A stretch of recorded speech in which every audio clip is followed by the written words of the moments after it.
దాంట్లోకి వెళ్లే ముందు ఆయన అసలు విషయం కన్నా కీలకంగా మాట్లాడింది ఒక రకంగా ఇప్పుడు మీ ఛానల్లో మీ మీదే ప్రశ్న ఇది.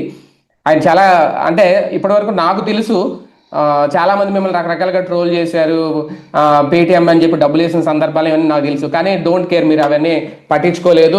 ఎప్పుడు కూడా వాళ్ళ గురించి వీడియోలు చేసిన సందర్భాలు కూడా చాలా తక్కువ. కానీ ఈయన ఒక రాజ్యసభ మాజీ సభ్యుడు, అక్కడ మీడియా అడగకపోయినా అక్కడ ఆ ప్రస్తావన తీసుకొచ్చారు. జగన్ నుంచి నెల నెల జీతం వస్తుంది పేటిఎం ద్వారా జర్నలిస్ట్ స్థాయికి.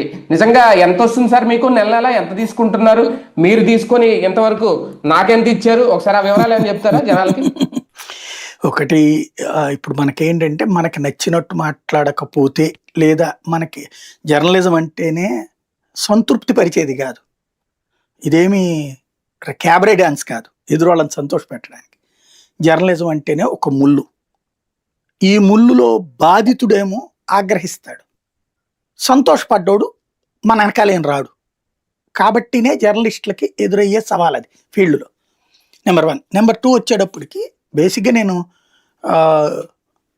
నాకు వెహికల్కి లోన్ ఉంది, అట్లాగే పర్సనల్ లోన్ ఉంది. అవి 2 ఎందుకు పెట్టుకున్నానంటే డబ్బులు చాలకనే. నేను పని చేసుకునేది నా స్టాఫ్ మొత్తం కలిపితే 3-4 నడుపుకుంటున్నాం.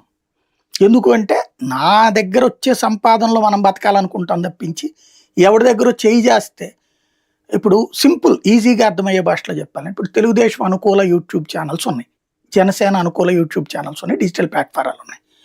వాళ్ళు ఎప్పుడన్నా పొరపాటునన్నా జగన్ గురించి పాజిటివ్గా ఒక వీడియో అన్నా చేస్తారా? నెంబర్ 1. నెంబర్ 2, వాళ్ళు